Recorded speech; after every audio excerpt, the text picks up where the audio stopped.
We are all supporting Austria, right guys?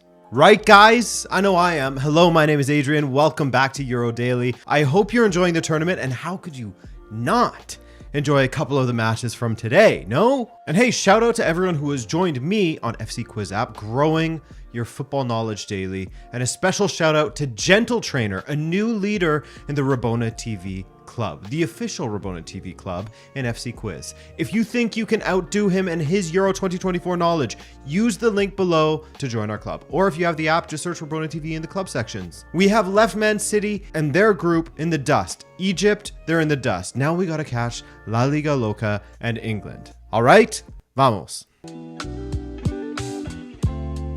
France versus Poland. Mbappe's back and they were hammering on the door, but Skorupski was fantastic in this match. A man possessed to deny every single Frenchman on the pitch of a goal. The amount of times Mbappé came close, whether curling it just wide or Skorupski making a big save, was getting out of control. The goal was coming, it felt like it was coming at least, and it just never came for them despite all of their dominance in this game. Throughout the first half, they were all over Poland, getting in behind, what have you. 8 shots in that first half from them, 4 saves out of Skorupski. Poland did provide some efforts themselves though, they weren't invisible. Maignan wasn't exactly snoozing back there, he had some work to do. And the breakthrough, the first goal scored by France, by a Frenchman in this tournament, came from the penalty spot. Didn't even come from open play, which is quite the stat, I guess, but quite the occurrence, no? When you look at the attacking power of this side, their first goal scored by an actual Frenchman came from the penalty spot in their 3rd match in this tournament. And I've said it before and I'll say it again. I rate Upamecano to a certain degree. I think he's a good defender, but he seems to be a magnet for mistakes these past couple of seasons. A magnet for unfortunate things happening in the box. And he gave away a penalty to Poland in the 75th minute, a penalty that Lewandowski absolutely massacred. And I mean that in the negative way. Double stutter, run up, crane jump. Like, what else do you need to add, man? A pirouette, a bow, a curtsy? Just take a normal penalty, please. That in itself should be whistled down by the referee for interrupting your run up twice, but more importantly and most egregiously, being cheesy as hell. Anyway, after all of that, he had his first one saved, but he's lucky Maignan came off of his line too early. So from the retake, Lewandowski did the same thing and it went in off of the post to make it 1-1. This goal revitalized Poland as well, as they suddenly were pushing forward more and more, focusing their attacks on Upamecano's side. And who wouldn't? He looked shaken. He did not look comfortable out there. And so that match ended 1-1. Well done to Poland, who were the first team eliminated from this tournament to get a goal against France and hold them to just 1. Fantastic. Again, they didn't concede from open play.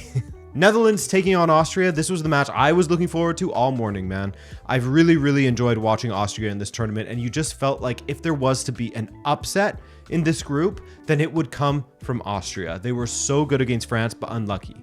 They were certainly more defensively assured than the Netherlands were, but they just didn't get the result at the end of it. And wouldn't you know it, the top scorer in this tournament would add another one to its tally. Yes, own goal would provide the breakthrough for Austria. Daniel Malin tracking back to try to cut out a cross, and he just sort of threw himself at it without really thinking, I reckon. But I mean, it was ultimately unfortunate for him. Well-intentioned, right?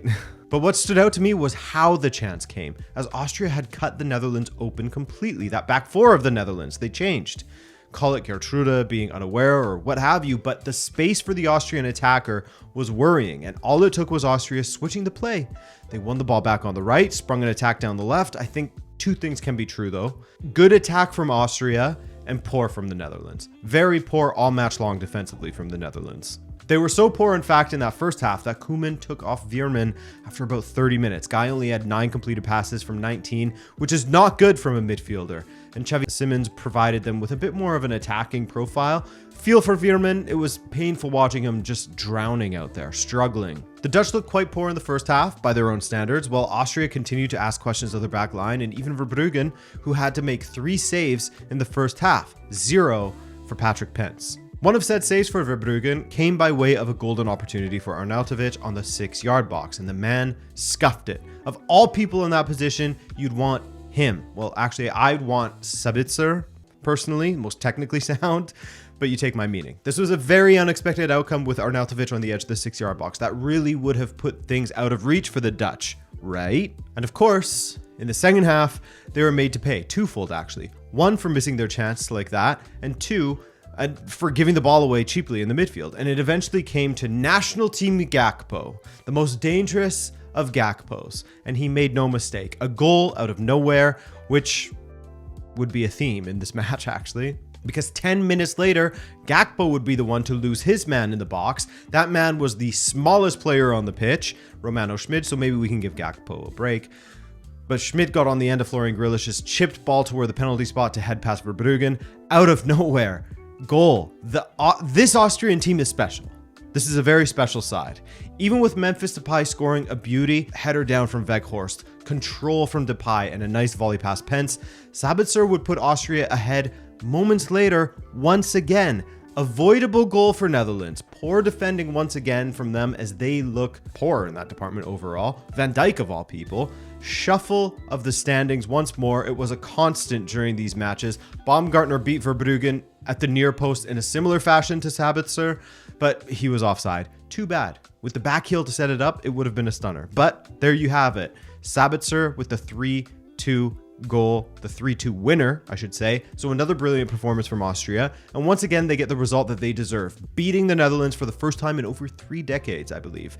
If it wasn't for that ridiculous own goal against France, they would have been unbeaten right now, and deservedly so with how they've been playing. They don't fear anybody, and they play to their own strengths. They don't adapt for others. So the standings here see Austria finish in first for the first time ever in their group, France in second, Netherlands in third. I'll go through all of this after the next group though. We have more scenes to paint here. So let's just get through that and then we'll come back to this. And they were ugly scenes because I gotta be honest with you, I had more of an eye on the Denmark versus Serbia match as England scared me off of their previous slop they were serving up football-wise. Much rather watch Denmark, but honestly, both of the matches from this group were pretty brutal. Sorry, just being honest here. Anyway, England made some changes, such as Trent Alexander-Arnold on the bench, and Gallagher, of course, starting. Why roll out your second half substitute from the start? A guy that hasn't really changed matches previous. I don't know. I don't get it. But anyway, sorry. England just aggravates me because they have some supremely talented players. And instead of Mainu, we see Gallagher. Foden on the wing when he should be central. Palmer should be coming on at some point. You guys know my gripes by now. I promise I won't mention them again. In this video at least. Foden set up Saka for what Saka thought would be his first goal for England in a while, but it was called back because, as you can see, Foden was offside, staring down the line of defenders, and he was still off, unfortunately for him, and everyone hoping to see a goal today.